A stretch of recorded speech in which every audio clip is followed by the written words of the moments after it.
Mas, de toda forma, as aulas daqui a 15 dias, a gente faria esses seminários. Haroldo, por favor. Professor, assim, realmente o período é curto, né, para os seminários. Outros seminários que foram feitos, eu não sei se é o seu modelo, normalmente se apresentava uma pessoa ou duas no máximo por equipe, né, para dar tempo, senão não dava tempo, porque são 5 polos, 3 equipes por polo, né, só aí são 15 apresentações. Tá certo, 15. Eu tinha colocado 17, né, lá no plano de aula, acho que vocês chegaram a ver. Mas Haroldo, a gente pode fazer isso, a equipe escolhe algumas pessoas, porque o meu problema maior é que é questão de tempo, né, o de vocês também. Eu tinha pensado algo em torno de 20 minutos por equipe, e aí daria certo as 15 ou 17 se apresentarem.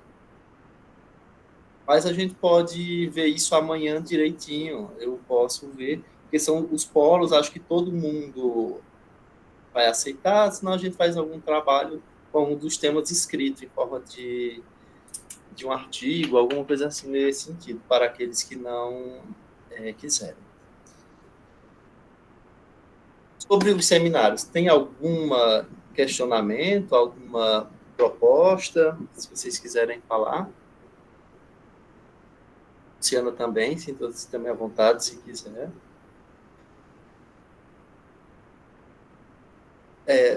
Pessoal. Boa noite, professor. Melhor trabalho escrito, viu? Tipo artigo, porque todo mundo aqui trabalha e tudo, aí às vezes, como eu trabalho viajando, não tem como entrar na aula amanhã no horário coerente, certo? Mas então a gente faria o artigo e pela plataforma a gente já encaminhava. Certo. Eu acho, Eugênio, que a gente pode conciliar. A gente faz seminário para quem puder, as equipes, e também quem não puder, acho que fala com a Luciana e a gente articula isso. Eu acho que é interessante também os seminários. E como acho que foi, esqueci o nome dele, acabou de falar, nem todo mundo da equipe precisa falar também. Desde que ocupe o tempo que eu estabelecer. Então, para ser flexível, assim, você viajou, a gente também entende essa situação. Professor, rapidinho, só para dizer o que alguns professores fizeram, e tem funcionado, né?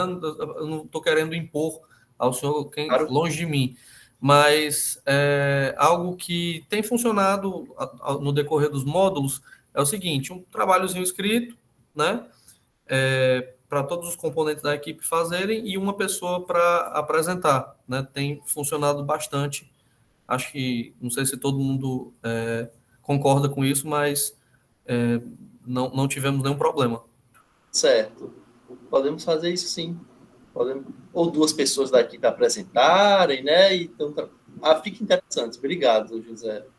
Eu vou falar com a Luciana depois e a gente organiza isso e já passa para vocês, né? Como nós não vamos ser aulas seguidas, né? Como vocês têm, porque semana que vem é Semana Santa, então nós só iremos nos encontrar em 15 dias. Nós temos esse gap. Eu vou tentar, se eu consigo selecionar alguma coisa aqui.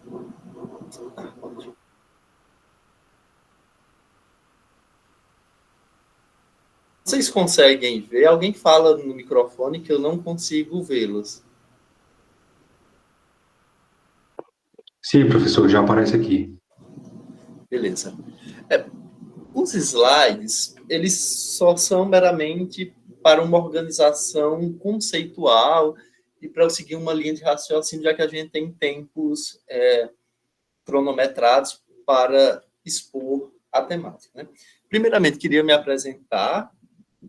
Eu sou José Newton de Menezes Marinho Filho, sou professor titular da disciplina de Direito Constitucional da Universidade Regional do Cariri, né, na Faculdade de Direito Crato, né, sou professor efetivo tem 1 ano, vai fazer 1 ano, professor substituto fez 3 agora, e eu trabalho essencialmente direito constitucional, processo constitucional. O STF tem uma presença muito forte nas minhas pesquisas,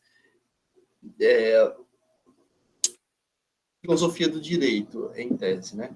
Eu cursei mestrado na Universidade Federal de Minas Gerais, na Universidade Federal de Santa Catarina, desculpa, e tem muito a ver com o tema de hoje, que eu analisei a Constituição Social brasileira e o neoliberalismo, né? Como é que o pagamento de juros se sobrepõe, a financiarização se sobrepõe ao direito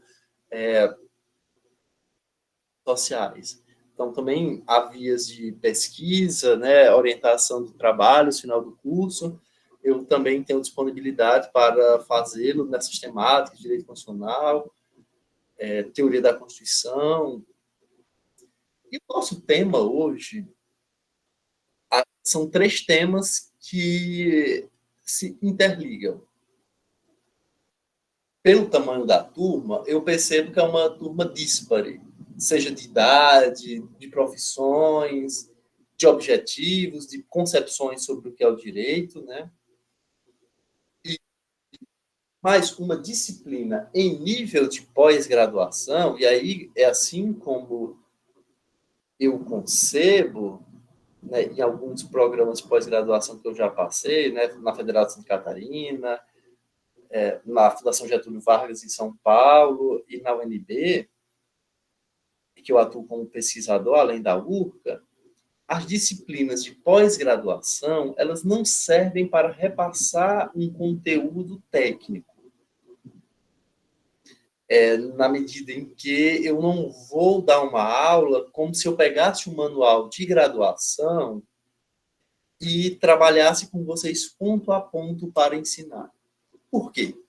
Isso é uma experiência metodológica que ainda, infelizmente, há na graduação, mas que eu também sou contra, de fazer essa segmentação teórica. Então, vou falar de limitações ao poder de tributar, por exemplo. Eu vou falar de todos os princípios. O que significa tal princípio? O que significa o outro princípio? Fica uma questão mal feita teórica, se vocês me permitem falar isso, que não tem uma aplicabilidade prática. Nosso intuito é pegar a realidade e ler através das nossas lentes teóricas. No caso aqui da relação de Estado e tributação. Ou seja, mais do que oferecer a vocês conceitos, eu quero que vocês façam como eu faço nas minhas disciplinas, pensem a realidade a partir da nossa disciplina. Porque aí tem muito mais utilidade para vocês do que a gente ficar jogando conceitos. E olha, quem está falando para vocês é um professor de direito constitucional, de teoria da Constituição e filosofia do direito. São as disciplinas que eu ministro na graduação. Mas nós, como uma faculdade de ciências sociais aplicadas, nós temos que nos interessar, sim, pela prática. Né? Como é que esses conceitos que não plainam no ar, eles nos servem?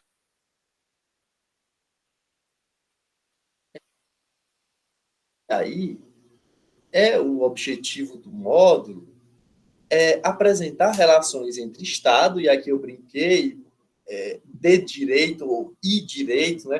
Que é uma coisa que o Lenny Streck, que é uma pessoa que eu leio muito, tenho um contato, ele trabalha, né, esses chaves entre esse travessão e a tributação, com ênfase na chamada constitucionalização do direito tributário. E aí os direitos fundamentais, os princípios constitucionais tributários, que seriam as limitações, né, ao poder de tributar, e as chamadas políticas públicas que se ligam aos direitos sociais, principalmente. Pessoal, como eu gosto de falar, como eu não estou vendo ninguém, eu não posso ver as reações dos senhores e das senhoras. Mas, caso alguém queira falar, e eu incentivo sempre as pessoas falarem na aula, né, se fosse uma aula de graduação minha, a gente teria um texto e ia debater a partir do texto. E eu falo bem menos, eu só articulo e começo a fazer provocações.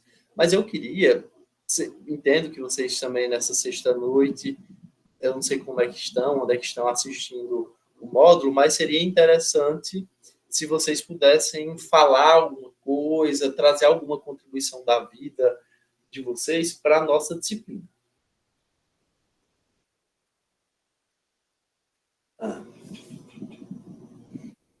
A primeira coisa que eu queria pensar com vocês é utilizar uma metáfora que é começar contando uma história. O Lênio diz que há várias maneiras de se contar uma história.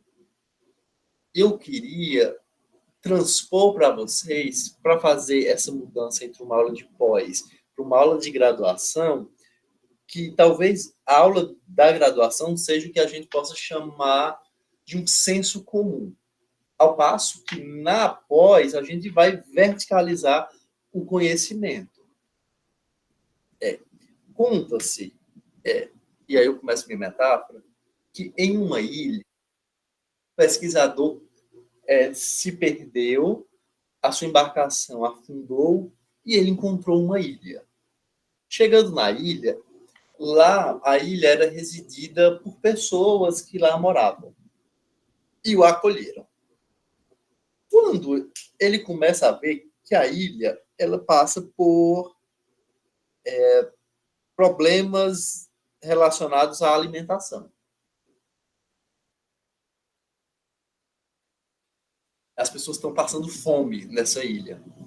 Mas, ao mesmo tempo, ele nota que, mesmo passando fome, as pessoas, na hora de fritarem o peixe que elas pescam, elas cortavam a cabeça e a cauda do peixe. Ele se pergunta, em um primeiro momento, e aí o conhecimento científico, um conhecimento mais depurado, diz assim: por que as pessoas passam fome e desperdiçam alimento? Esse é o saber científico, de fazer perguntas. E faz essa pergunta, né, às pessoas da ilha. O que elas estão fazendo, né? O que as pessoas estão fazendo e por que elas fazem isso? E as pessoas da ilha começam a dizer que fazem isso porque sempre foi assim. Quantas vezes nós, nas nossas vidas, nós não perguntamos uma coisa a nossos pais, às pessoas, e elas dizem, sempre foi assim. Por que você está querendo mudar agora? Alguém que é da ciência, alguém que é da pesquisa, sabe que as coisas nem sempre foram assim. Tudo sempre muda. Nada do que nós conhecemos hoje é uma constante ao longo dos anos. Apesar de nós entendermos. E aí, o pesquisador, ele vai em busca de respostas. Ele vai àquilo que o Dworkin, o Ronald Dworkin, vai escovar a tradição e buscar as causas, as motivações, as realidades que levam as pessoas, naquele caso específico, a jogar comida fora. Quando passam fome. E aí, analisando o fenômeno, fazendo essa análise do fenômeno, o que ele constata no caso em tela? Que, há muito tempo atrás, os peixes eram abundantes e muito maiores. Com o predomínio humano e a poluição daquele entorno, os peixes foram ficando menores. Mas quando eles eram maiores, eles passavam as frigideiras. E aí, para caber na frigideira, cortava-se a cauda e a cabeça. Contudo, Com o passar do tempo, os peixes diminuindo, as práticas continuaram. Porque, às vezes, o senso comum teórico, ele nos bloqueia a visão. Ele nos bloqueia. E aí ele percebeu, porque mesmo passando fome, as pessoas mantinham, para lembrar o Gilberto Gil, as velhas fórmulas do viver. E não se atualizavam. Então, o módulo de pós-graduação é para ir contra a corrente, é ir contra aquilo que o grande argentino Luiz Alberto Vará dizia que é o senso comum teórico dos juristas. É ver a teoria por trás da praxis e ver se ela está sendo deturpada. Então, mais do que repassar conceitos, nós vamos analisar criticamente o fenômeno.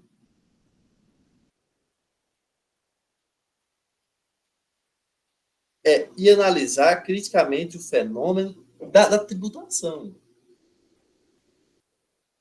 Será que nós temos uma tributação justa? Será que nós pagamos muitos tributos? Para que serve um tributo? Qual a relação do tributo com um Estado democrático de direito? A relação tributária no Brasil, hoje, em 2025, ela é a mesma daquela que fora praticada em 1914? O que muda? A que se destina? Quais são os ataques aos direitos fundamentais em matéria tributária? Será se essa revolução principiológica, que tudo é princípio, para derrogar regras, a que ela serve?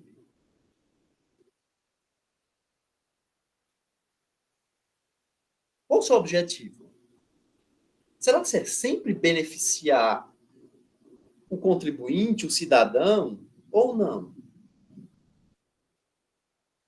E aí, é só uma análise crítica, pessoal, que vai nos poder ofertar respostas suficientes para o nosso desiderado. A primeira pergunta que eu queria, se alguém pudesse abrir o microfone e falar, seria: desde quando vocês acham que existe direito tributário ou que as pessoas pagam tributos a um Estado? Só interromper o compartilhamento só para poder tentar vê-los. Vocês acham que desde quando as pessoas pagam tributos a um Estado? Acredito que desde a ficção do contrato social, em que o homem decidiu, né, viver em comunidade e ter o Estado para tutelar bens e direitos, né? Alguém tem outra consideração que não o José Eduardo? Eu acredito que desde sempre, né? Desde quando o Brasil começou a ser explorado, tanto pelos portugueses, em especial com a exploração do pau-brasil. Clara, é bem interessante a sua visão, porque ela é uma visão que se retroalimenta em vários manuais de direito tributário. Eu sei que na graduação, tributário não é a disciplina mais querida dos estudantes. Está longe de sê-lo. Mas essa visão, desde que o Brasil começou a ser explorado, ou desde o contrato social, desde Roma, quantos trabalhos vocês não viram, ou talvez vocês tenham feito, que para falar de divórcio, casamento, adoção, instituição de tributos. Lembrando que tributo é diferente de taxa, né? É diferente de taxa. E é diferente de imposto. Desde quando existe isso? Desde quando, por exemplo, existe Constituição? desde João Sem Terra na Inglaterra, com a Carta Magna. Essa é uma visão que os livros vendem. Mas análise histórica do direito mostra que é um equívoco. Eu vou voltar a compartilhar, porque eu separei uma imagem interessante para vocês, que é uma imagem muito conhecida. Porém, professor, da Carta Magna existia tributo, certo? Porque era como se a economia, o capital de giro, girasse com o tributo que fosse pago. O tributo não poderia ser praticamente moedas, né? Mas em grãos, gado que eu falo não é boi, é ovelha, galinha, que vem da terra, juntando do feudalismo até a criação da moeda, né? Roma tinha moeda, né? Bem, né, que demonstra o valor. Como é, professor José? Algum bem que demonstra um valor, né? Que não a moeda, né? Uma troca, um câmbio, né?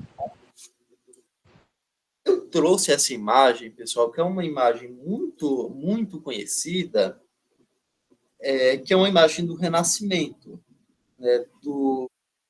Datada do século XV, né? 1425, Masaccio. O que ele está representando? Essa obra, que é muito conhecida, ela chama Pagamento de Tributo. E aí ela mostra o Evangelho, uma passagem do Evangelho de Mateus, que está contando a história de São Pedro.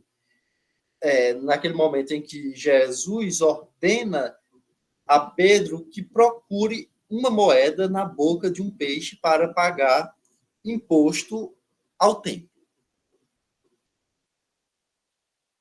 Então, aqui nós vemos uma obra de arte que em um certo momento, e alguns juristas vão dizer e vão asseverar que o pagamento de imposto, de tributo, de uma taxa, sei lá, vamos pensar em tributo de uma maneira geral, né? Como gênero. Existe desde, pelo menos, que de Jesus. Alguns vão retroceder ao Código de Hammurabi, algumas relações.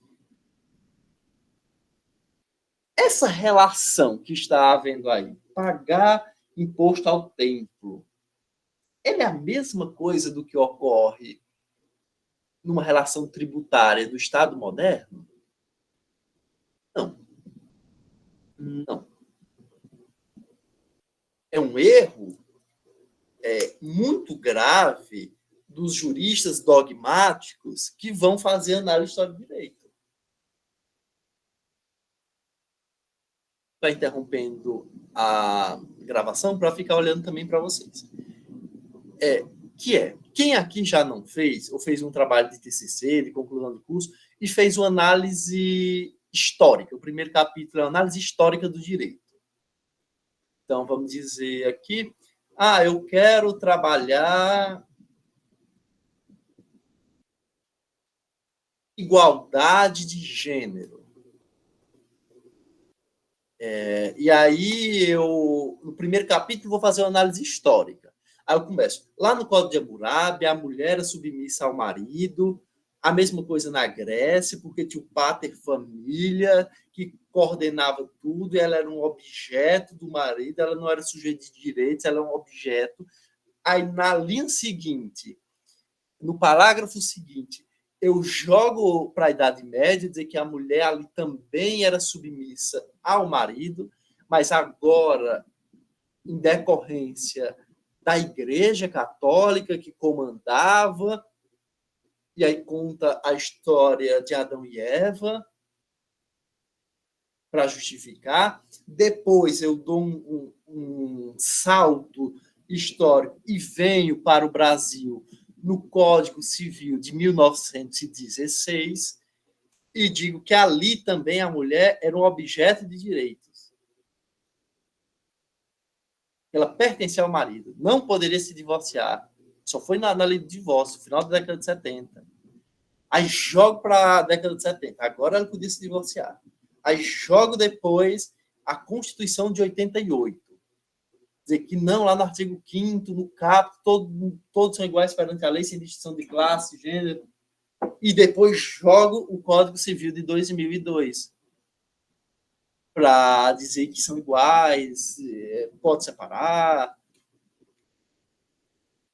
pergunta que eu quero fazer é: qual o valor científico de uma pesquisa dessa? Nenhuma. Não tem valor nenhum. Porque não demonstra nada. É uma concatenação de ideias que não leva a lugar nenhum. E que tem zero valor histórico. Professor, mas eu leio o livro, sei lá de quem, Greco, do Nutt, que vai falar disso, e eles falam isso.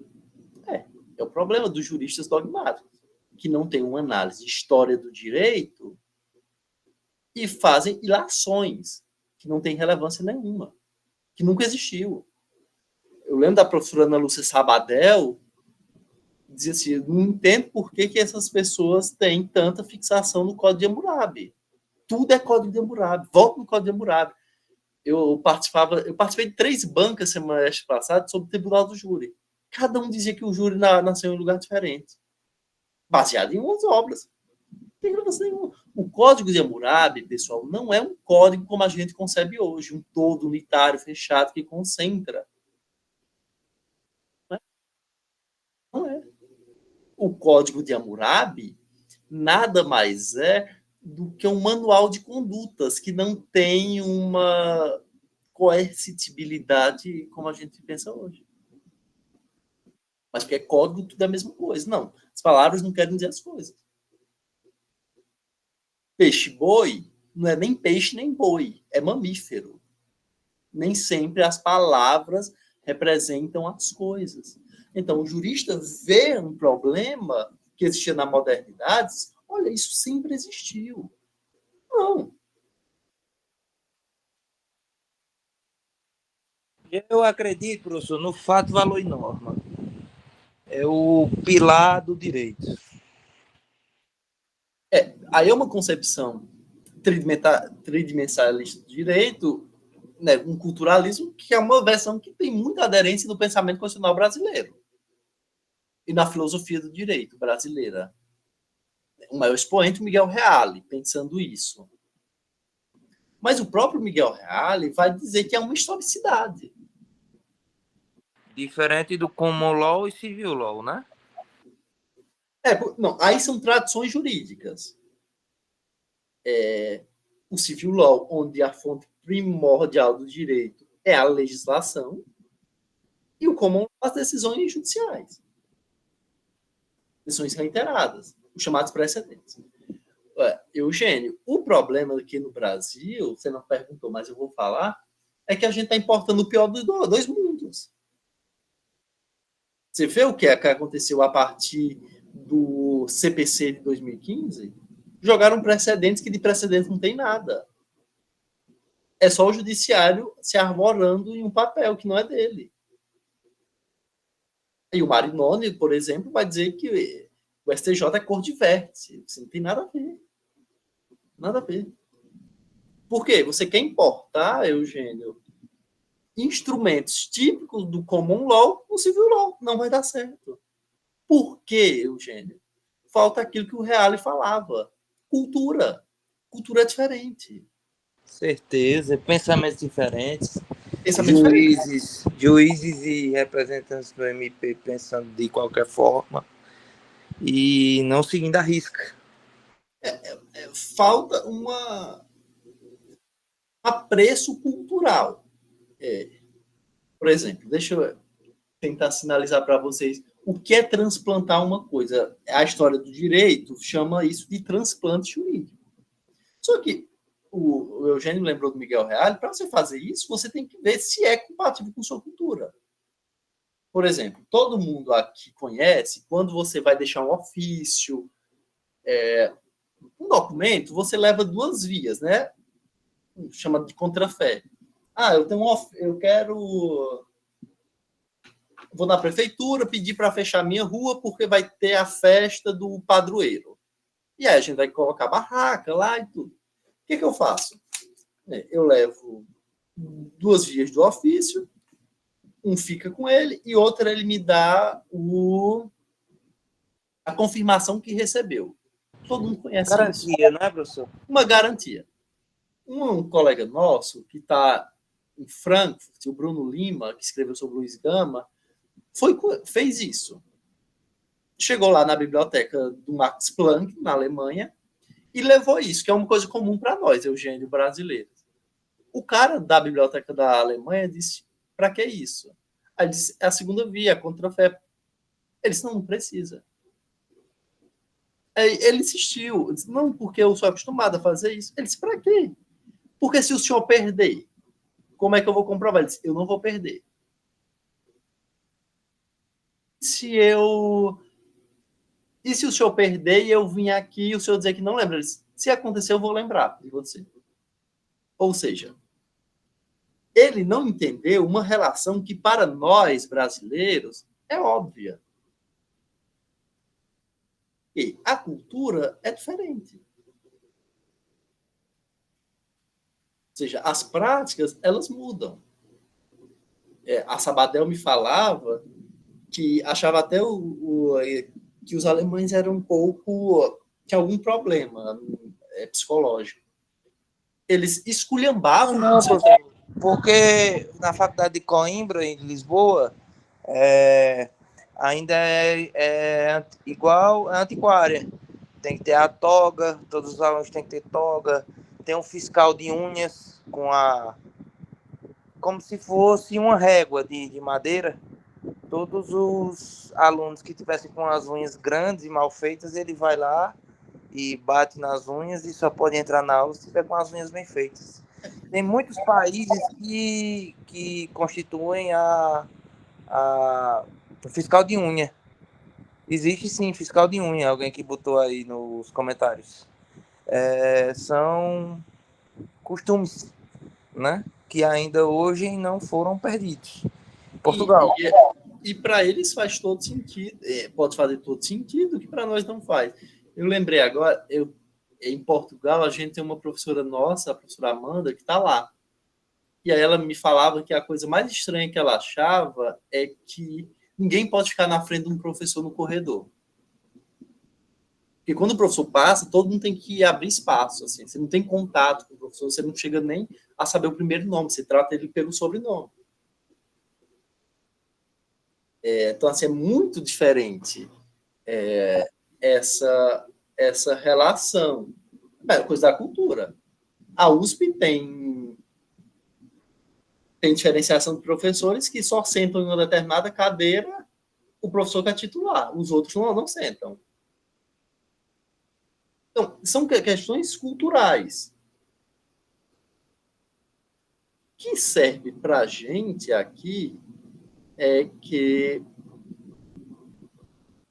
a cultura muda, os tempos mudam e o direito também muda. Contudo, nós, que somos juristas, nós temos quase que a necessidade de dizer que nós sempre estamos corretos, sempre existiu. Quem foi que nunca ouviu falar em livros de teoria geral do processo, introdução ao direito? Uma das leituras que são mais mentirosas, que é ubi ius ibi societas, ou seja, onde está o direito, onde está a sociedade, ali está o direito. Isso é um erro também. Pode haver sociedades que não têm direito. O direito não é inerente à sociedade. Mas a gente cria essas ficções, é o que o Paulo Grossi, né, que foi muito tempo presidente do Tribunal Constitucional italiano, vai chamar que são as mitologias jurídicas.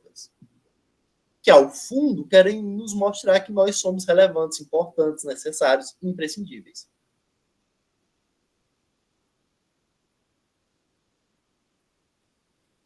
Voltando ao compartilhamento.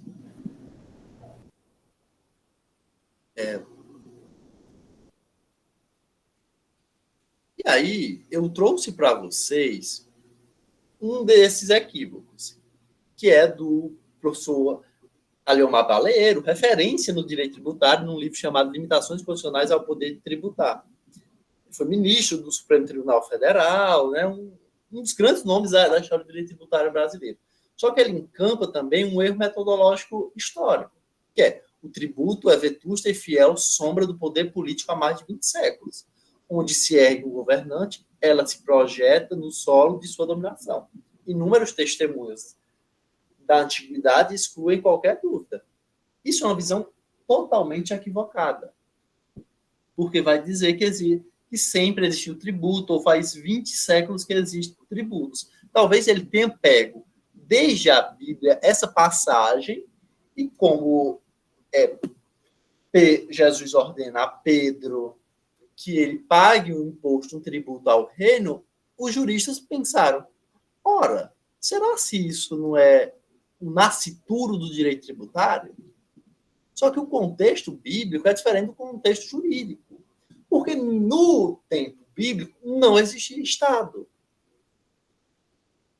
Quem fala que existe Estado na Grécia, em Roma, comete erro histórico brutal. Não existe Estado na Grécia e em Roma. Não existe Estado como nós concebemos na modernidade. Império. É outra coisa. Assim, que não Estado. Então, quando as pessoas estão falando, existe Estado na Grécia, em Roma, não existe.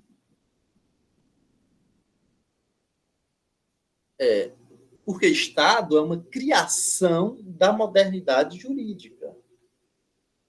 Só existe Estado a partir das revoluções liberais, principalmente a francesa, que tem esse aspecto de universalização do direito, que é uma coisa que não existia antes.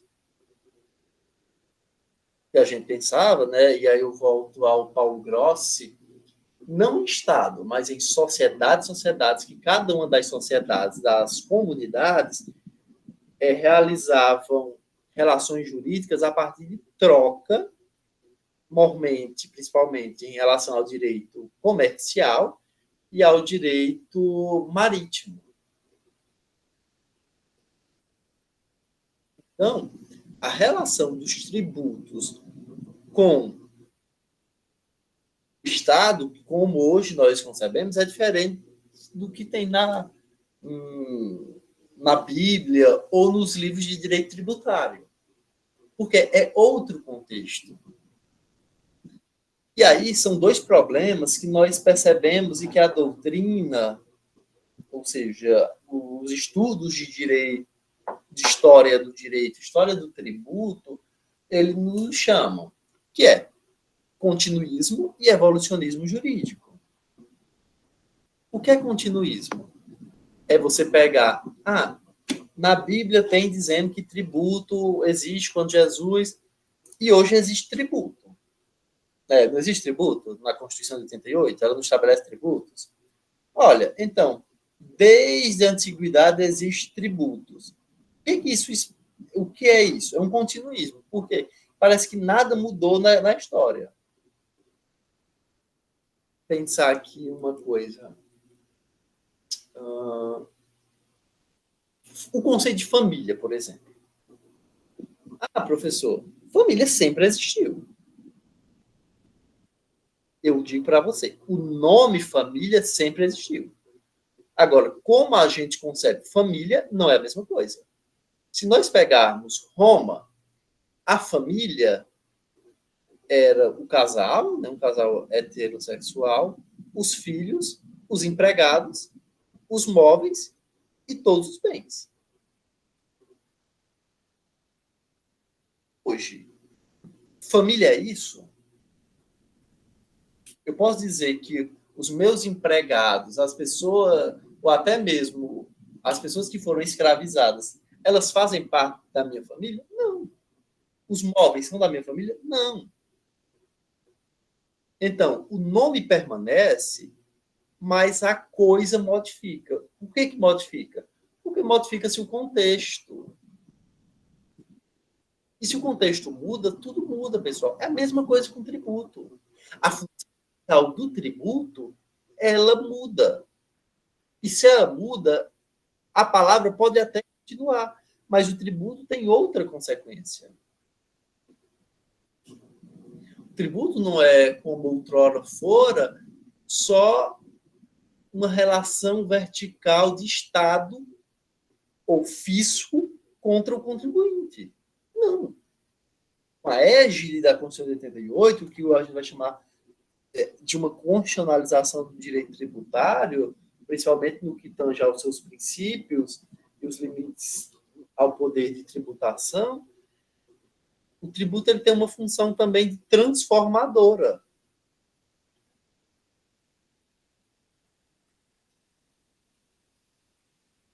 Se liga aos objetivos da Constituição. O outro erro que a gente vê nos livros de direito tributário é o evolucionismo. Se a sociedade, a realidade, elas sempre tivessem constante alteração e uma alteração progressiva. Ou seja, como nós estivéssemos sempre evoluindo. As coisas sempre forem para frente. Não houvesse retrocessos. O que também, pessoal, é uma visão equivocada. Retrocessos existem a todos os momentos. Não é porque nós chegamos a um determinado patamar que esse patamar não pode ser retroagir. Então, essa ideia que nós estamos caminhando sempre para o bem, sempre para o melhor, sempre para uma situação mais adequada, também ela é falaciosa. Nem sempre nós estamos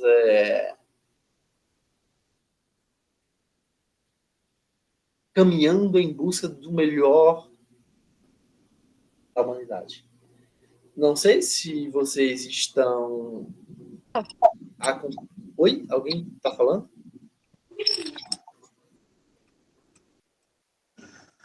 Alguém está querendo falar? Acho que foi... Não sei se vocês estão acompanhando parte da reforma tributária, né? Que vem caminhando a passos curtos, a questão da efetivação. E um dos problemas essenciais brasileiros é o que a gente vai chamar de federalismo.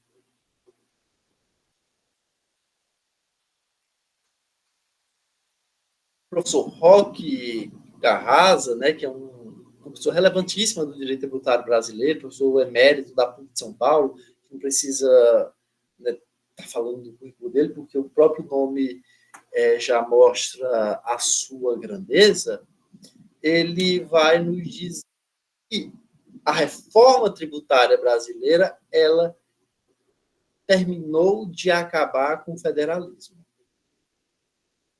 Ela concentrou muito na União, que é um dos problemas. Então, os outros entes federativos perderam essa sua autonomia que já era precária. Então, nem sempre as análises, a vida, ela caminha rumo a um melhor futuro. Pode haver retrocessos. Os retrocessos, eles acontecem de várias formas. Estou trazendo para vocês, que é, inclusive, se alguém quiser fazer uma pesquisa, é muito interessante, como a reforma tributária ela altera essa relação com o federalismo, pensar um federalismo fiscal, cooperativo. Isso altera. Né? Então, nem sempre se evolui. Alguém queria fazer alguma pergunta, alguma consideração, considerando?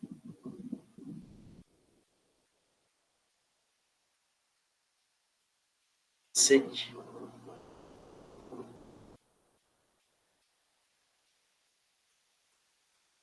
professor, que o senhor está falando que a história do direito considera que esses erros elementares, que há muito eles são levantados, por que a doutrina continua acreditando nisso e imperando?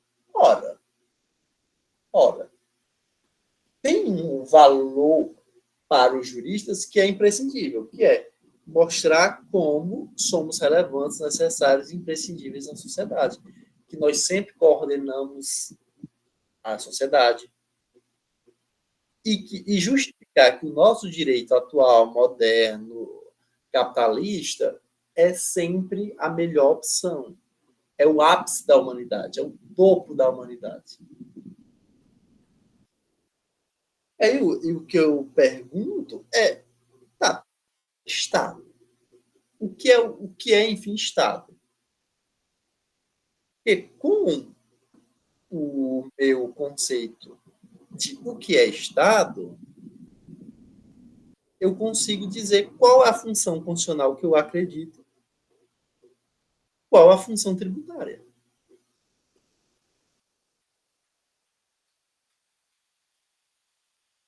Qual a sua concepção de Estado? Né? É conhecida a frase de um suíço chamado Werner Keisch, que diz assim: me diga qual o seu conceito de jurisdição constitucional, que eu lhe digo qual é o seu conceito de Constituição. Eu poderia fazer essa pergunta. Qual é o conceito de vocês de Estado? E eu consigo dizer qual é a concepção tributária de vocês. O que vocês acham que é o Estado? Alguém queria falar? A que se destina o Estado? Quais são as missões que o Estado deve ter? Se você me responder isso, eu consigo dizer qual a sua visão do direito tributário. E aí eu sei qual é a sua perspectiva. Você é mais liberal, mais social? Se você parou numa primeira dimensão, se você foi além. Eu sei dizer qual a sua relação com o contribuinte, qual a função do tributo. Se você diz, e são assuntos que nós vemos na sociedade brasileira,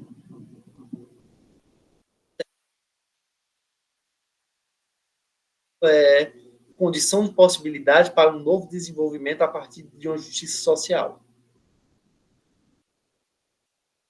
Visão. E aí eu consigo dizer o que você está pensando. Mas a partir de Estado.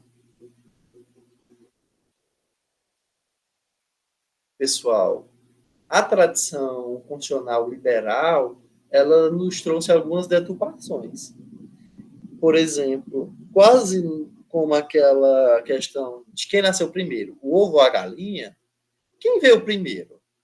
O Estado ou a Constituição?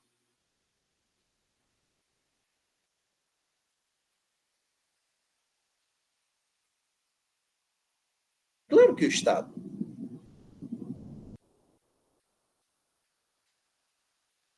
O Estado é quem cria uma Constituição. Não existe uma Constituição fora do Estado. Por isso que falar de Constituição em João Sem Terra é um equívoco, porque não tinha Estado. A Constituição é o estatuto jurídico do político e do estatal. A Constituição é tudo do Estado. Essa ideia de que a Carta Magna de 1215, né, do João Sem Terra, é um documento constitucional, é uma criação de 4 séculos depois. Até o século XVI, XVII, ninguém falava dela. Mas Sir Edward Coke, né, na Inglaterra, ressuscitou-a para justificar suas intenções. O professor Gustavo Siqueira Silveira tem um artigo só sobre esse tema. Eu indico para vocês, se alguém quiser se aprofundar. Então, nós só podemos falar em Estado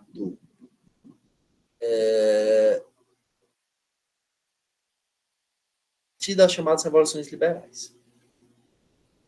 Não existe Estado antes. Existe o que o Grossi, Paulo Grossi vai chamar, que é uma sociedade de sociedades. Mas não um Estado. Porque um Estado é um terceiro independente. Então, a Revolução Francesa e a Revolução Russa surgem o Estado, é isso? Uma Revolução Francesa. A Revolução Russa tem uma influência na noção que a gente vai ter de Estado social. Que é posterior, Eugênio. Mas não é Estado de Direito. Porque, assim, a Revolução Russa, ela é vinculada à Revolução Industrial, certo? Porque, por conta do pior salário que era na Rússia, certo? E a maior pobreza. Então, assim, peço até perdão, mas seriam revoluções de valores sociais, tanto a inglesa como a russa, né? A Revolução Francesa é que é liberdade, fraternidade, igualdade, fraternidade, liberdade. E para nós, professor? Oi? Posso falar, Eugênio?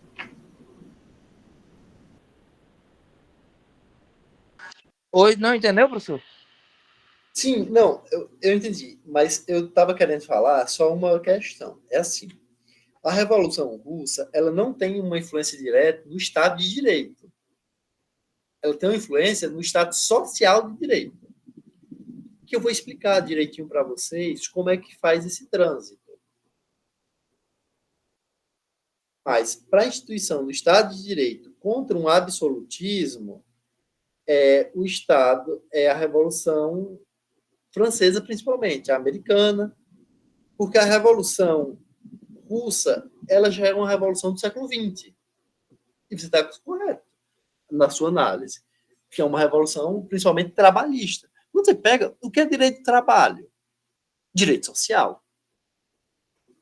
Então, a influência, desculpa, em relação aos direitos sociais e ao Estado social.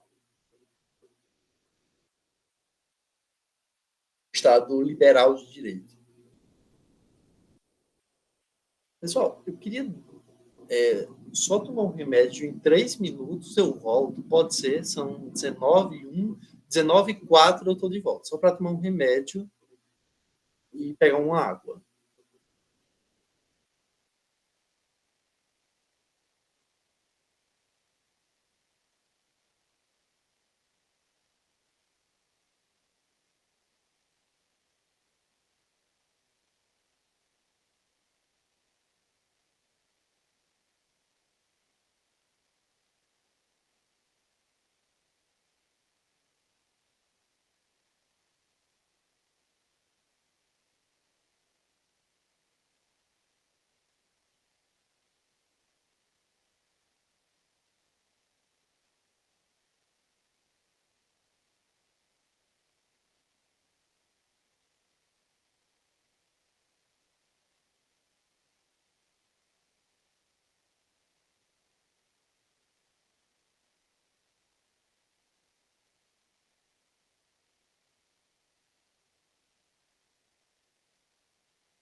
Vamos lá, pessoal. Obrigado pela atenção. Vamos lá voltar ao que eu estava... Então, a partir do que você me disser, que você lê como Estado, eu posso dizer qual a sua versão. Agora, eu vou pensar com vocês como se dá os direitos fundamentais e o Estado. E cada modelo de Estado cria um direito fundamental, uma geração e uma forma constitucional. Explico. O Estado liberal de direito, que foi aquele da Revolução Francesa, foi que ele criou o constitucionalismo liberal e os direitos fundamentais de primeira dimensão são os direitos liberais. Civil.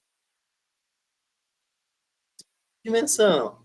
O Estado social de direito. Constitucionalismo social. Direitos sociais. Terceira dimensão. O Estado democrático de direito. Constitucionalismo democrático e direito de terceira dimensão. Direito de fraternidade. Então, nós vamos fazer essa mediação, tá bom?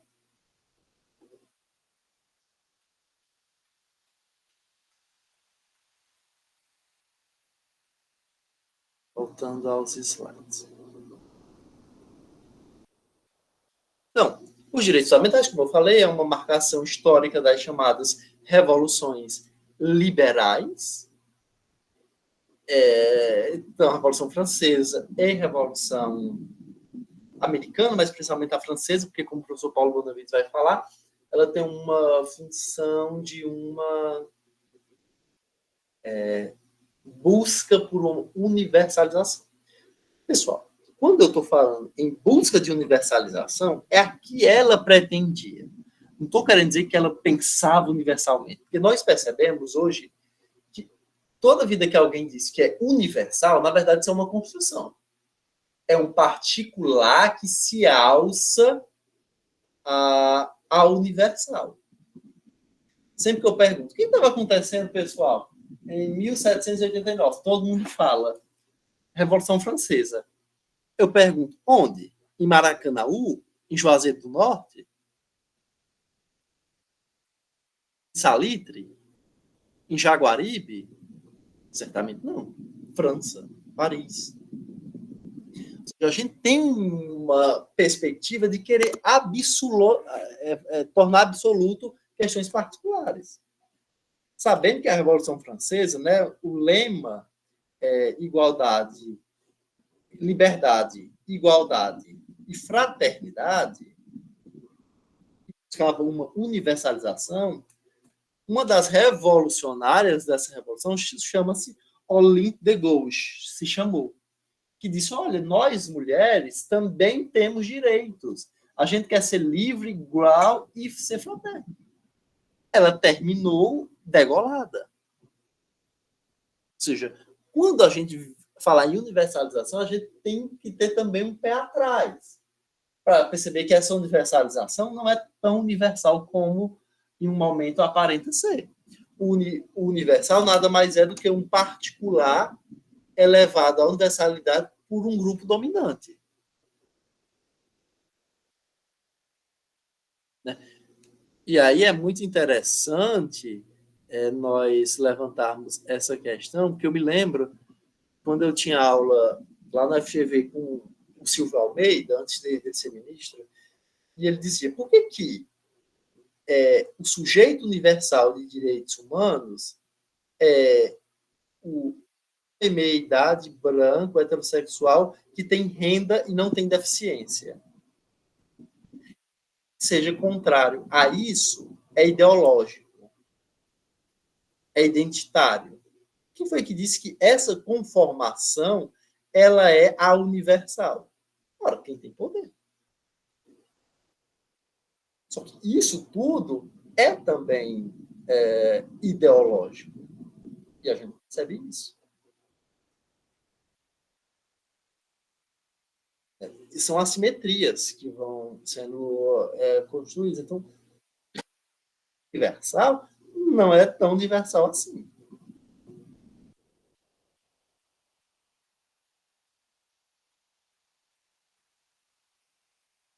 E aí, então, o Nelson Nogueira Saldanha, um grande culturalista do Brasil, professor da Universidade Federal do Recife, de Pernambuco, da Faculdade de Direito do Recife, genial, assim, um dos maiores filósofos do Estado todos os tempos.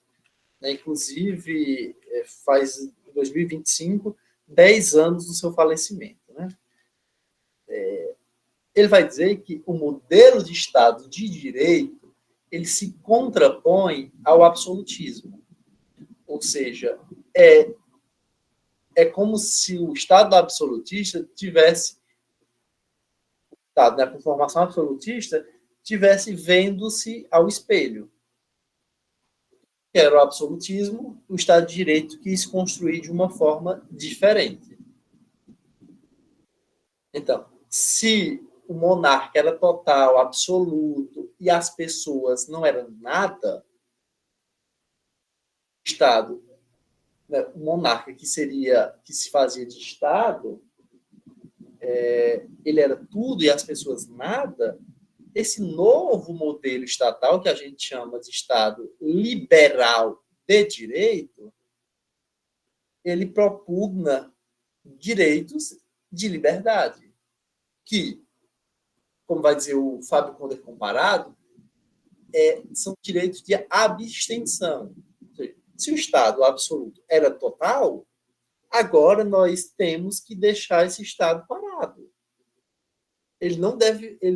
a sua atuação deve ser pelo não fazer. Ele não atuando, ele deixa que as pessoas atuem livremente.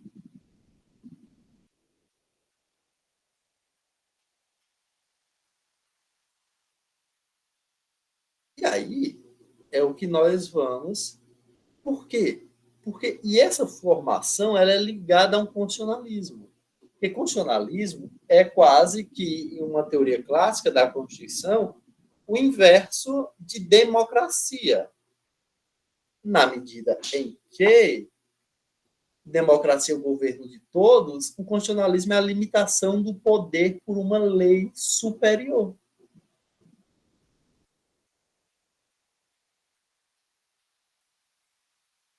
Então,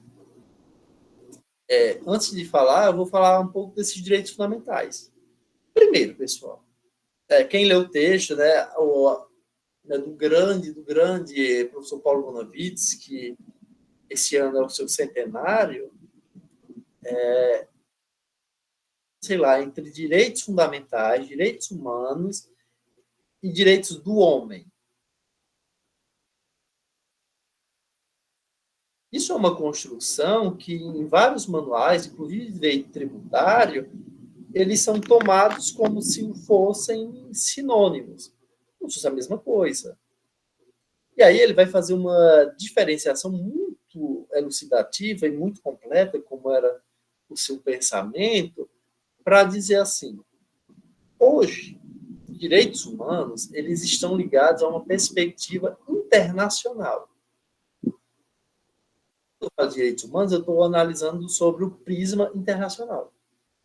Tanto é que a Corte, por exemplo, interamericana, é de direitos humanos, não de direitos fundamentais.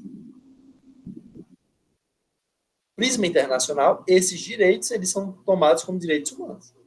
Direitos do homem é uma concepção antiga, ultrapassada, ligada a um racionalismo europeu, que é uma forma de análise eminentemente justnaturalista. Direitos imutáveis, inalienáveis, completos, intransponíveis, que pertencem ao sujeito humano, o homem, que ele nasceu. Porque eu nasci, eu tenho todos os direitos. São inerentes à minha condição. Direitos fundamentais, ao seu turno, são os chamados, pelo próprio nome, pessoal, é uma análise filosófica, eles nos permitem analisar como é interessante, como às vezes você consegue distinguir e saber o que é uma coisa pelo seu nome. Direitos fundamentais nada mais são do que os direitos internacionais, os direitos humanos, plasmados em um documento constitucional.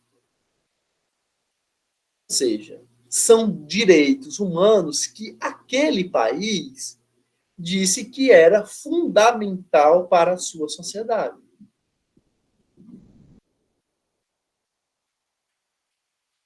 Ou seja, são direitos essenciais para o projeto de comunidade política e que é formado. Por isso que aqui tem direitos fundamentais, que na Alemanha não possui, e outros países não possuem.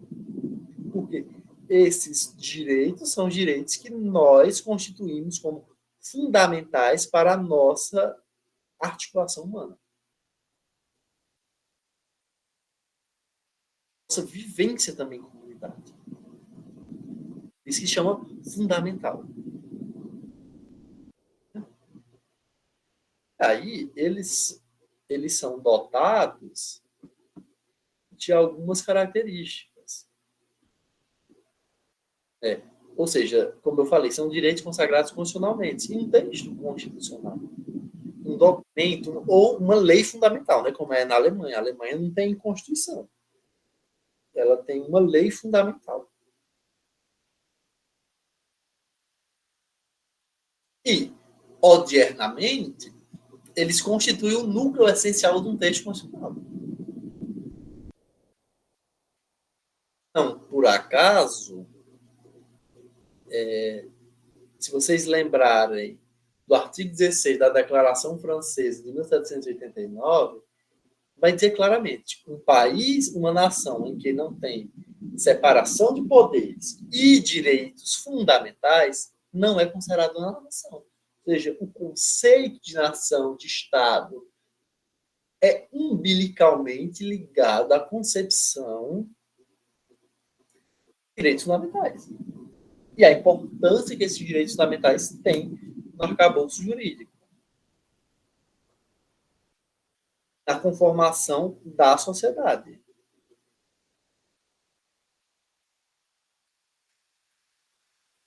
E aí eles garantem dignidade, liberdade e universalidade. E aí, como eu falei, tem um conteúdo de valor universal. O professor Joaquim Carlos Salgado trabalha muito bem essa vertente, como um máximo ético. Ou seja, o que é um Estado democrático de direito? É um Estado que efetiva plenamente seus direitos fundamentais. Logo, eles também eles não são eternos, imutáveis, eles também sofrem reflexo de sua sociedade, do seu momento histórico. Tem uma historicidade. Ou seja, alguns direitos que seriam essenciais, fundamentais no Brasil do início do século XX, já não tem tanta relevância como o direito fundamental que tem nessa terceira década do século XXI. Norberto Bobbio, né, como ele tem... A minha Siri está falando. O Norberto Bobbio tem um texto muito importante, né, um livro chamado A Era dos Direitos. Ele vai falar uma coisa muito, muito, muito importante. Que a Flávia Piovesan, que estava na comissão, né, grande articuladora dos direitos humanos, internacional, que estava lá na Comissão Interamericana de Direitos Humanos, repete muito nos livros, né, a Flávia, que é dizer assim, direitos fundamentais. Nem todos de uma vez, nem de uma vez por todas. O que ele está querendo mostrar? A historicidade do direito. Nem todos de uma vez. Eles vêm a depender dos anseios sociais. O direito ele vem a reboque do Estado, da sociedade, vem a partir das demandas. É possível pensar, por exemplo, um direito fundamental à privacidade no âmbito internacional, no âmbito digital, no início do século XX. Por quê, pessoal? Não existia internet. Proteger uma coisa que nem existe. Século XXI, isso é importantíssimo. Vejam que a sociedade está mudando e moldando a concepção de direito. Por isso que eles vão vindo a partir dos anseios sociais. Mas o outro lado da frase, ele nos lembra que é nem de uma vez por todas. Ou seja, direitos, nós não chegamos aqui e vamos permanecer. Pode haver retrocesso, pode haver reformas, ou o que a gente vai chamar de deformas, que foi, em matéria tributária, por exemplo, e financeira, a emenda constitucional 95, teto de gastos. Se reduz direitos fundamentais, especialmente os chamados direitos sociais, para privilegiar o rentismo, o financialismo. Ou seja, é uma inversão daquela nossa noção de constituição dirigente. É o que o professor titular de Economia Política e Direito Financeiro, lá da Universidade de São Paulo, o professor Gilberto Perkovic, ele vai dizer que é a constituição dirigente invertida para o capital.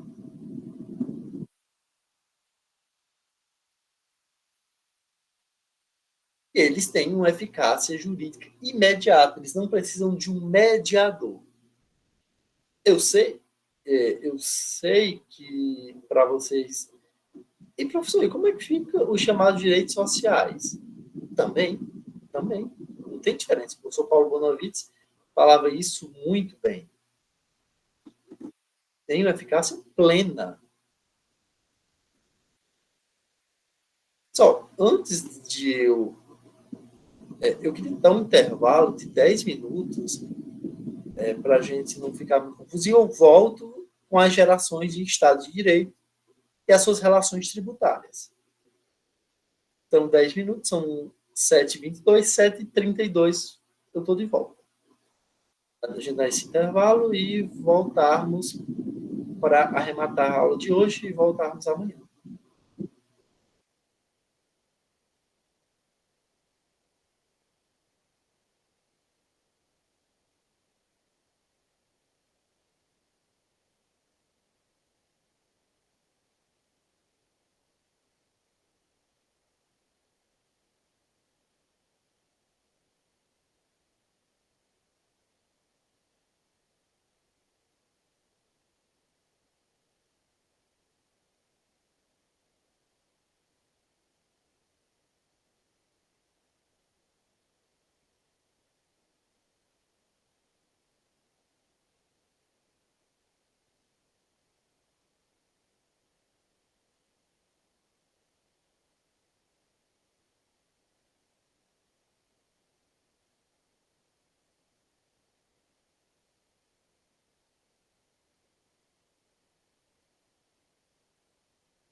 Voltando, pessoal.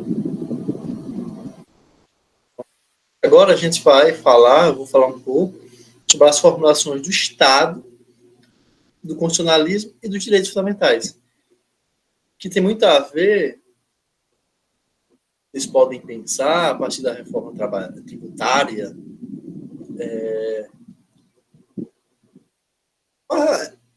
qual o impacto da reforma tributária nos direitos fundamentais. Para saber isso, eu tenho que conceber qual é a minha visão sobre direito tributário e sobre direitos fundamentais. Todo mundo aqui deve ter visto na graduação, lido, ou pelo menos escutado falar o nome do professor Hugo de Brito Machado. Tem uma visão, digamos, mais liberal, a favor do contribuinte contra o fisco. Já outros autores não, vão propugnar por uma tributação mais justa, a tributação como elemento de efetivação de direitos. A teleologia, né, a função da tributação, nada mais seria do que efetivar, concretizar ou servir de lastro para efetivar direitos. Principalmente. O áudio está ruim.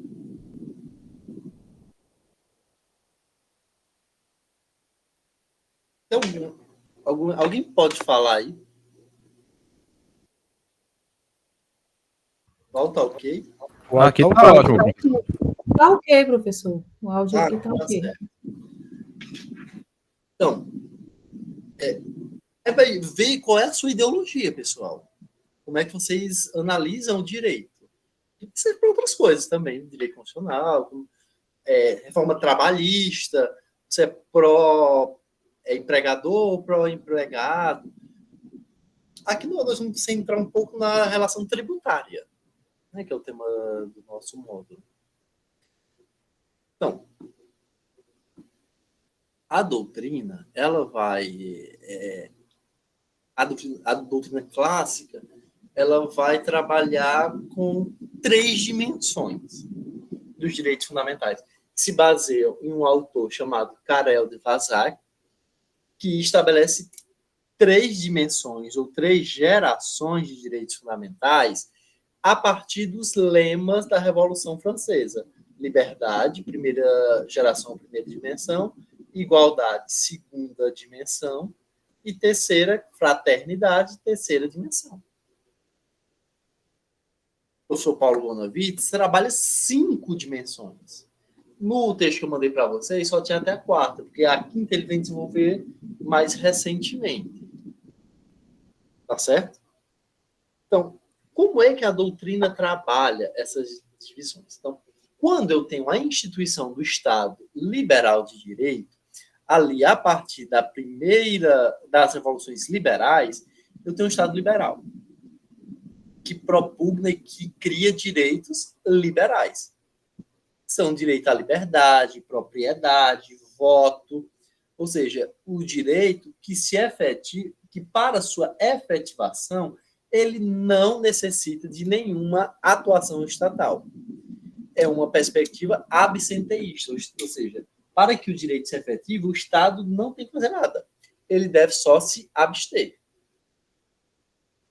Nessa dimensão estão os direitos civis e políticos. São os direitos que imperaram no século XIX. Ao mesmo tempo em que a gente tem códigos, ou seja, código, instrumento jurídico da modernidade iluminista, que serve para regulamentar ou regularizar essencialmente, e no século XIX principalmente, as relações entre 2 pessoas. Aqui nós podemos pensar, essencialmente, um exemplo por excelência dos direitos do contrato, do direito dos códigos, os contratos, que tratam a partir de 2 sujeitos de direitos independentes, livres, que contratam entre si, que têm uma relação e que não precisam do Estado. Esses são os direitos fundamentais por excelência. Direitos que se cingem, que se cifram sob o valor cardeal da liberdade. E aí que vamos usar essa abstenção estatal. Contudo, da passagem do século XIX para o século XX, nós percebemos que só o não fazer estatal, que a abstenção estatal, ela já não era suficiente para promover aquilo que a sociedade buscava, que é o quê? O bem-estar coletivo, para utilizar um termo do chanceler Celso Laffer. Ou seja, nós precisamos de um Estado que atue, mas atue tendo por teleologia, tendo por objetivo a realização dos direitos fundamentais. Então, o Estado entra em campo. É aquilo que nós podemos chamar de um Estado social. Estado social. Ou seja, o Estado atua para realizar direitos. Os direitos são realizados a partir do fazer positivo estatal. A melhor obra para trabalhar esse tema é a tese de cátedra do professor Paulo Bonavides, do Estado Liberal ao Estado Social, que faz uma análise muito boa e termina falando sobre a interpretação das revoluções, principalmente a Revolução Russa. Mas ele passa aqui, desde os contratualistas até o pensamento estatal em Kant, Hegel, o Estado Social das Revoluções, e aqui ele vai trazer uma questão muito importante. O Estado Social, ele não é só de direito. Eu posso ter o Estado Social da ditadura. Professor. Ditadura militar do Brasil. Era Vargas. São exemplos de Estado Social. Por quê? Há uma atuação do Estado para saúde, educação, questões trabalhistas, só que não tem democracia, não tem liberdade. Ou seja, é como se fosse um oxímoro. Você tem igualdade aqui eu estou falando, não sei se todos são iguais perante a lei ou materialmente, mas estou dizendo que todos têm direito à saúde, educação, o Estado promove isso, assim. O Estado tem uma atuação sobre isso. Aí a gente pode perguntar, que educação é essa, que saúde é essa? É outra coisa. Mas nós não temos liberdade. Então o professor Paulo Bonavides diz, eu posso ter um Estado social, sim, da ditadura. Só que o que nós estamos falando é um Estado social de direito. Ou seja, que sem ser o Estado social superou o Estado liberal. Não. O Estado social é uma progressão do Estado liberal. Eu mantenho a liberdade, os pontos essenciais do direito do Estado liberal, os direitos liberais, os direitos fundamentais liberais, participar da política, o voto, ser votado, capacidade positiva, passiva e ativa. Mas eu também dou um plus a mais. Ou seja, é um acréscimo à visão liberal. Não é uma contraposição. O Estado liberal, o Estado social, ele preserva o que há de bom no direito do Estado liberal e faz um plus. Quer dizer, que agora o Estado deve atuar positivamente, entrar em campo para efetivar direitos para todos. Ou seja, promover a igualdade. Estado social, pois, é liberdade e igualdade.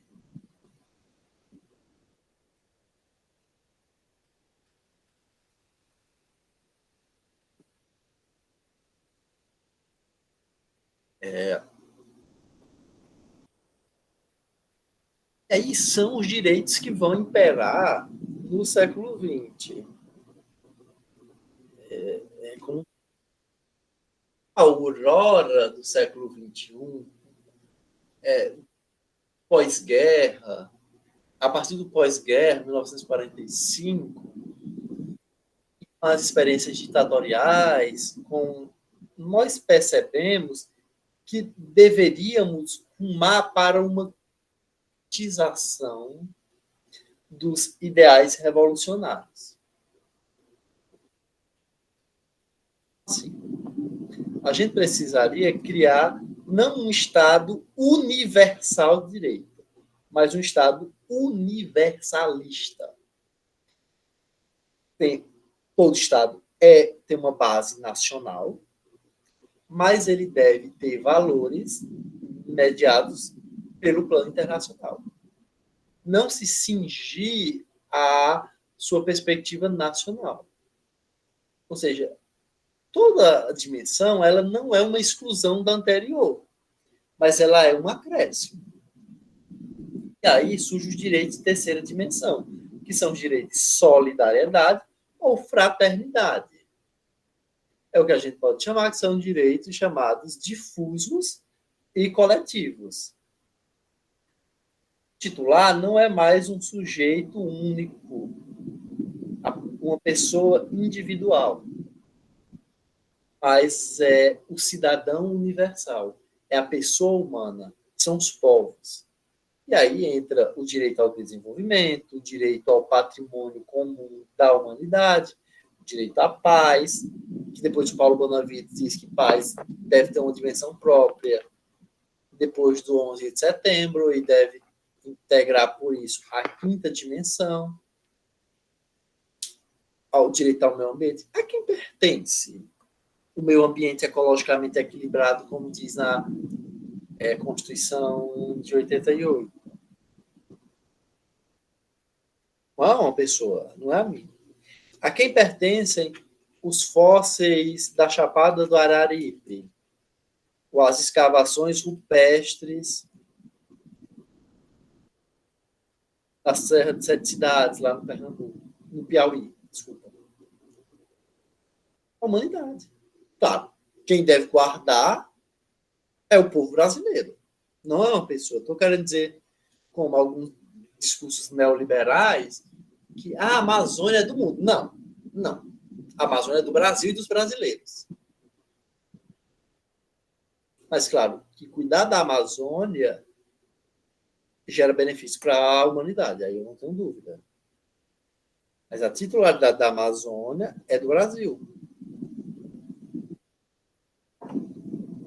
A quarta dimensão, que é uma criação do professor Paulo Bonavides, é a chamada democracia participativa e tem um pluralismo. A gente pensa muito em uma democracia representativa. Só que o professor Paulo Bonavides vai lá no artigo 1º da Constituição e no 14 para dizer que nós precisamos cada vez mais atuar positivamente para construir direitos.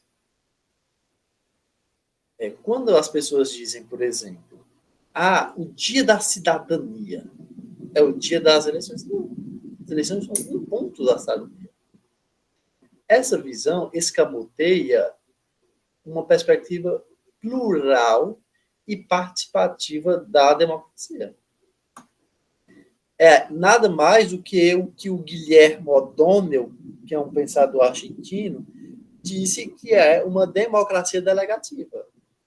A gente vota, não sabe quem votou, e como se assinasse um cheque em branco,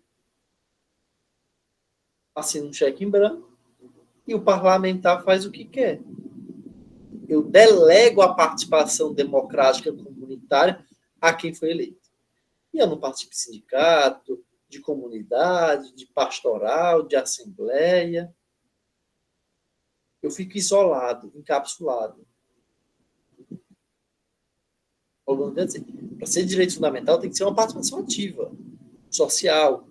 Tanto é que uma das perspectivas dele era modificar as PECs, incluindo legitimados ativos para propor PEC, ou seja, emenda constitucional, o povo. Já a titularidade do poder constituinte, ela não pode ficar cingida ao momento de feitura da Constituição. Deve se perpetuar em vários mecanismos. Plebiscito, referendo, iniciativa de lei. E por que não de Constituição? Esse foi o pensamento dele. E por que não de Constituição? Se a Constituição é um fruto do povo, pode participar.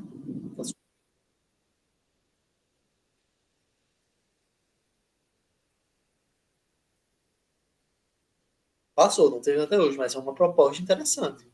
Já que todo poder emana do povo, seja diretamente ou indiretamente, mas a gente tem que participar. Em quem vocês votaram? Quais são as propostas para uma justiça fiscal? O que os deputados vocês pensam?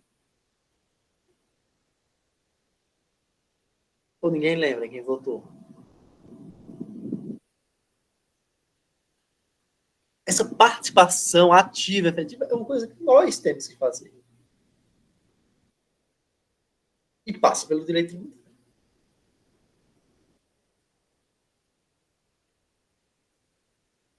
Para compartilhar aqui.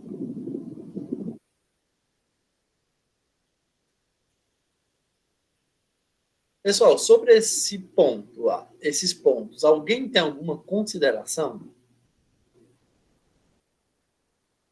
Para falar, alguma dúvida? Professor, não entendi. Eu poderia me explicar melhor? Algum exemplo que passou, que não foi compreendido? Não tem nada no chat, não. Uma pergunta? Diz que não. Vai compartilhar.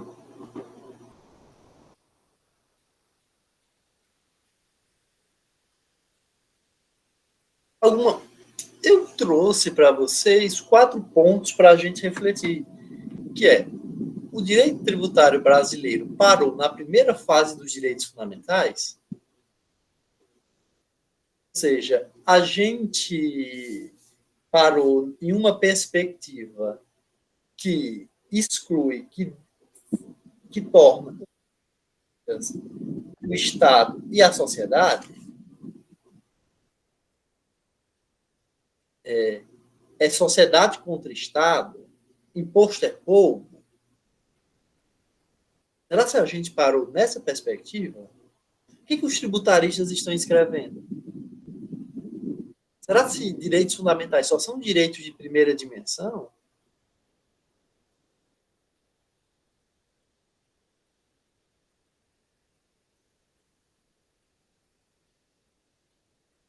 Parece que o direito tributário brasileiro parou sim na primeira dimensão. Eles não, salvo honrosas exceções, eles não trabalham a noção de direito fundamental como direito social. Deixa-se só em direito de liberdade. E aí eu tenho essas noções que a mim me parecem absurdas. Imposto é roubo, é o fisco contra o contribuinte, é o leão que quer destruir a população. Isso tudo me parece uma redução desmedida da função do direito tributário em um Estado democrático de direito. O direito tributário, no Estado democrático de direito, ele não pode retroagir ao século XIX e tratar Estado contra a sociedade, fisco contra o povo.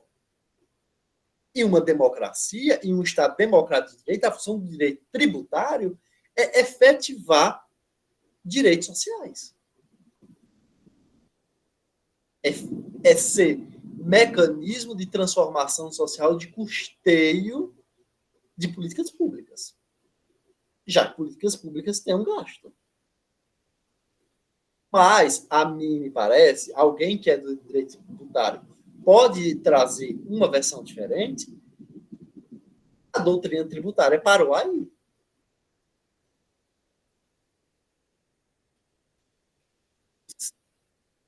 A população fosse muito boa e o Estado ruim.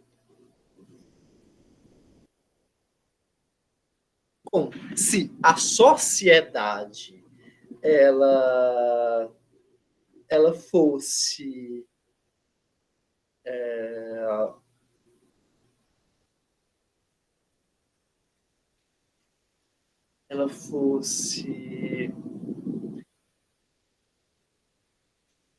imaculada e o Estado corrupto. Então, isso não é neoliberal.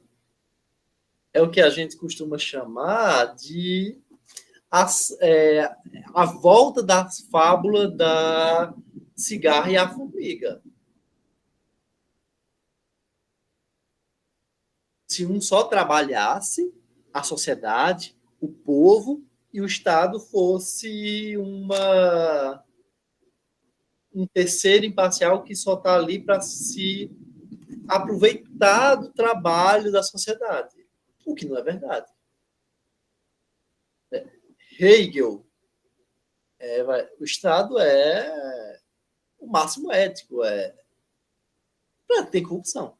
Mas na empresa privada também o tem. Então, nós precisamos entender quem é soberano no país.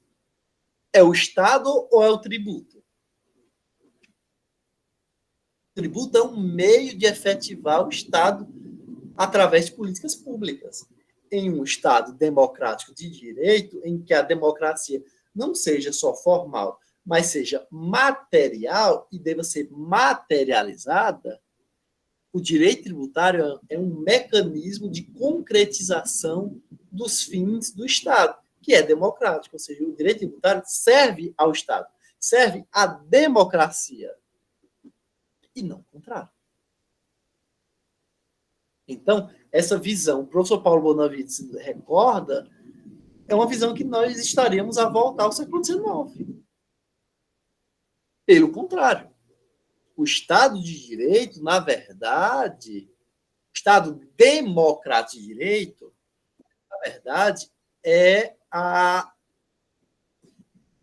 união, é a conciliação entre liberdade, igualdade e democracia. Da democracia de direito, a justiça se faz através do social. E isso há um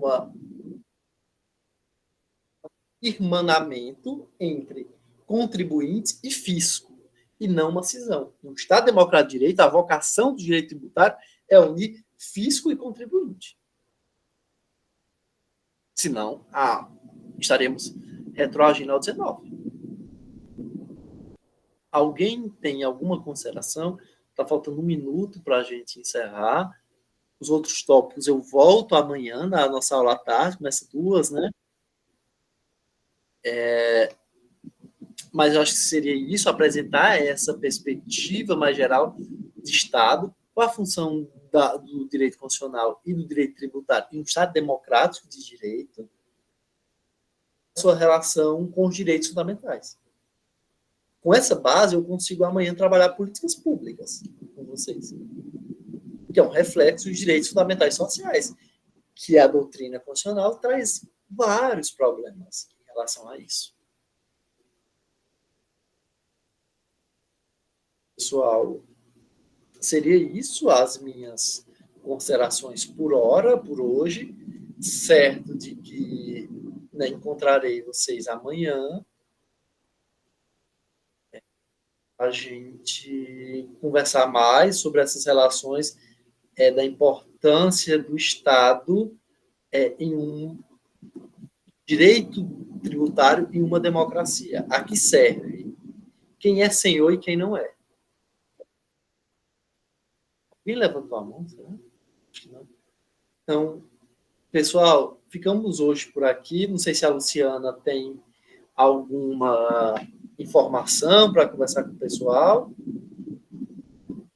Mas, se não, a gente pode ficar por aqui para a gente voltar amanhã às 2, né? E aí, não sei se vocês têm grupo, alguma coisa, para estabelecer já as equipes e os seminários. Então, pessoal, sem mais delongas, queria dar boa noite para vocês e até amanhã. Boa noite, professor. Boa noite, tchau.